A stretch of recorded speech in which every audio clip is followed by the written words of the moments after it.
Hello everyone. කොහොමද මගේ මැනික් යාළුවනේ? හොඳින්ද? හොඳයි. අද second episode එක තවත් අලුත් මැනික් ගලක් ගැන.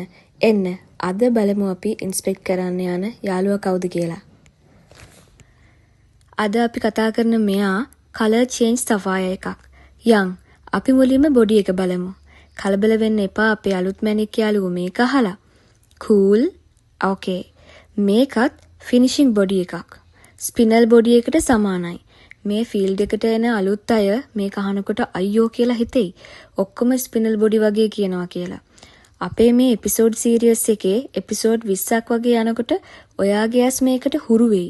දන්නවද? මිනිස්සු විදියට අපිට මේ ලෝකේ කරන්න බැරි දෙයක් නෑ. මුලින්ම ස්ට්‍රෝං වෙලා පොසිටිව්ව හිතලා ඔයාට පුළුවන් කියලා හිතලා ගමන යමු. ස්පිනල් බොඩි එකට සමානයි. ඒත් මේක සෆායා එකක්. මාකට් එකේදී ඔයා ගලක් ගන්නකොට ඔයාගේ දැනුමට තමයි ගල ගන්නෙ. ඒ නිසා ඔයා මුලින්ම දැනුම එකතු කරගන්න ඕනි. මම මේ කියන්නේ පොතට දැනුම නෙවෙයි. සයන්ස්, ඇලුමිනියම් ඔක්සයිඩ්, මැග්නීසියම් ඒවත් නෙමෙයි. මං කියන්නේ ඔයාගේ ඇහැ ගැන. ඇහැට මුලින් හුරු වෙමු. ඇහත් එක්ක තමයි මේකේ සෙල්ලම තියෙන්නේ. දන්නවද මේ විදිහට ෆිනිෂිං බොඩි එකක් එන්නේ ඇයි කියලා?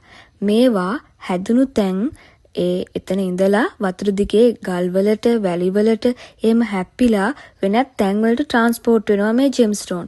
අන්න එතකොට තමයි මෙන්න මේ වගේ බොඩි එකක් හැදෙන්නේ. කලර් අපේ මිල වැඩි වෙන හොඳම පොයින්ට් එක. ස්ටෝන් එක බලනකොට අපි සුදු ආලෝකයට වගේම කහ ආලෝකයට මේ ආලෝක දෙකටම අපි ගල බලන්න ඕනේ. සුදු ආලෝකයට ඒක පර්පල් වෙනවා. ඒ කියන්නේ දම් පාට වෙනවා. කහ ආලෝකයට ඒක පින්ක් වෙනවා. මැනික් කියන්නේ පාට එක්ක සෙල්ලම් කරන ගේම් එකක් වගේ. ඔයාගේ අතට රෆ් ගල එනකොට ඒක කපලා එන පාට ඔයාගේ හිතට එන්න ඕනි ෂණිකවම. ඉර එළියේ වෙනස්කම් එක්ක අපිට පාට පේන විදිය වෙනස්. ඒ විතරක් නෙමෙයි අපි මේ මැනිකලට සතුට හිතෙන තවත් දෙයක් කියන්නද?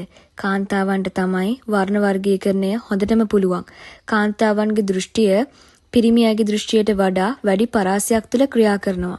හැබැයි ඉතින් අපේ ලංකාවේ ඉන්න පිරිමි අය නම් ඒ වැඩෙත් හොඳටම කරනවා. ඒත් ඉතින් දැන් යුගය වෙනස්.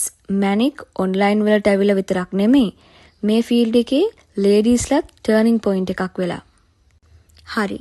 දැන් අපි යන්නේ පොලරයිස්කෝප් එකෙන් අපේ මේ color change sapphire එක බලන්න.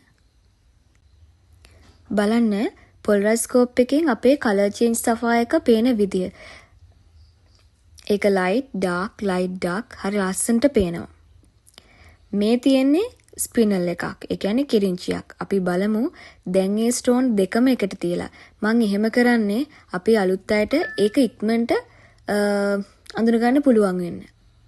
ඒ ගල් දෙකම එකට තිබුණාම ඔයාලට හරි ඉක්මනට light dark ඒක හොයාගන්න පුළුවන්. හරි. දැන් එහෙනම් අපි පළුදු ගැන කතා කරමු. පළුදු ගැන කතා කරනකොට මේ ස්ටෝන් එකේ ඇතුලේ ඉන්සයිඩ් එකේ පළුදු නැහැ. බොඩි එකේ පොඩි නොගැඹුරු සිදුරු තියෙනවා. හැබැයි ඒවා ගැවෙන පළුදු. බොඩි එකේ තියෙන පළුදු වලින් ගැවෙන පළුදු කටින් එකෙන් පස්සේ ඉතුරු වෙන්නේ නැහැ. හැමදාම මැනික් ගල් බලන්න ඕනි. හැම ගලක්ම වෙනස්. ඒ හැම එකක්ම විශේෂයි. අලුත් අයට ඉගෙන ගන්න හොඳම ටිප් එක තමයි හැමදාම අලුත් ගලක් බලන්න. එයාගේ බොඩි එක, එයාගේ ඇතුළ, ඉන්සයිඩ් එක, කලර් එක, ඒ වගේම කට් එකෙන් පස්සේ කීයක් කැරට් ඉතුරු වෙයිද කියලා. ස්ටෙප් බයි ස්ටෙප් අපි මේ ගමන යමු.